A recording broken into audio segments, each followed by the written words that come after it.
माननीय मंत्री महोदय भुजबळ साहेब, आपण असं म्हटलंय की अशी तक्रार प्राप्त झाल्याचे दिसून येत नाही। आता ही तक्रार प्राप्त झाली याची माहिती आपल्याकडे आहे की नाही मला माहित नाही, पण माझ्याकडे आहे। हे बघा, आपलेच उपायुक्त अनिल बनसोड यांनी जिल्हाधिकाऱ्यांना पत्र पाठवलं आहे। संजय पाटील, कार्याध्यक्ष all Maharashtra fair price shopkeepers federation Pune यांनी 30 जानेवारी 2024 रोजी निवेदन दिलं आहे आणि तुमच्याकडे हे 24च्या निवेदनावर 30 जानेवारी 2024च्या निवेदनावर 9 जानेवारी 2025ला पत्र पाठवतात। कोण? हे उपायुक्त। या उपायुक्तांचा काय इंटरेस्ट आहे बनसोडांचा मला माहित नाही। 1 वर्ष काय केले होते यावर कारवाई करायसाठी हेही कळायला मार्ग नाही। म्हणजे तुमच्याकडे तक्रार प्राप्त झाली नाही म्हणून तुम्हाला चुकीचं ब्रीफिंग दिलं आहे की तुमच्याकडे तक्रारच नाही। ही तक्रार त्या उपायुक्तांनी जिल्हाधिकाऱ्यांना दिलेल्या पत्रामध्ये नमूद आहे। मग ही चुकीचं आपण कसं करणार?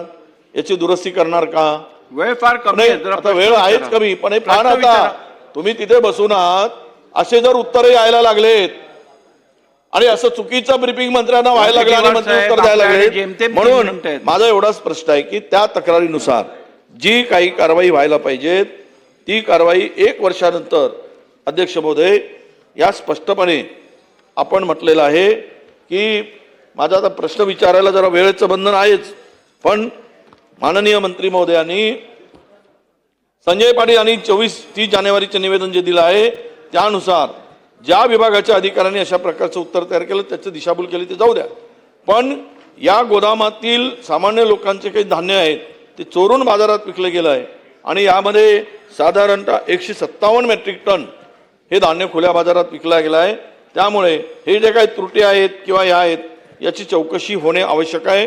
म्हणून स्पेसिफिक प्रश्न असा आहे, या तक्रारीच्या अनुषंगाने काय चौकशी झाली, चौकशी केली असेल तर काय कारवाई केली आणि केली नसेल तर आपण किती दिवसात करणार आहात? अध्यक्ष महोदय, खरं तर नागपूर शहरामध्ये FCI अजनी नागपूर या बेस डेपोवरून डायरेक्ट दुकानामध्ये जो आहे ते धान्य पोहोचवलं जातं, त्याला GPS सिस्टीम वगैरे लावलेली आहे, माहिती देतो तुम्हाला। त्याची जी चौकशी केली त्यावेळेला PDS वरून असं लक्षात आलं की ह्या वेळेमध्ये साधारणपणे 92.27% धान्याचं वितरण झालेलं आहे। आता पुढच्या याच्यामध्ये ग्रामीणमध्ये सुद्धा चौकशी केल्यानंतर ती 95.05% धान्याचं वितरण झालेलं दिसतं। तुम्ही जे म्हणतात ते त्याप्रमाणे जे आहे इथे उपायुक्ताकडे जी ती तक्रार गेली आणि त्यांनी जे आहे कलेक्टर आणि यांना विभागीय आयुक्ताकडे तक्रार केली, त्यांनी ती कलेक्टरला आणि त्यांना सांगितली। त्यानंतर जे आहे जिल्हाधिकाऱ्यांनी उपविभागीय अधिकारी सावनेर यांच्या मार्फत सदर प्रकरणाची चौकशी करण्याचे निर्देश दिले होते। त्यासाठी एक समिती सुद्धा त्यांनी गठीत केली, त्याच्या मीटिंग झाल्या आणि त्यामध्ये या सगळ्याची जी आहे माहिती घेण्यात आली।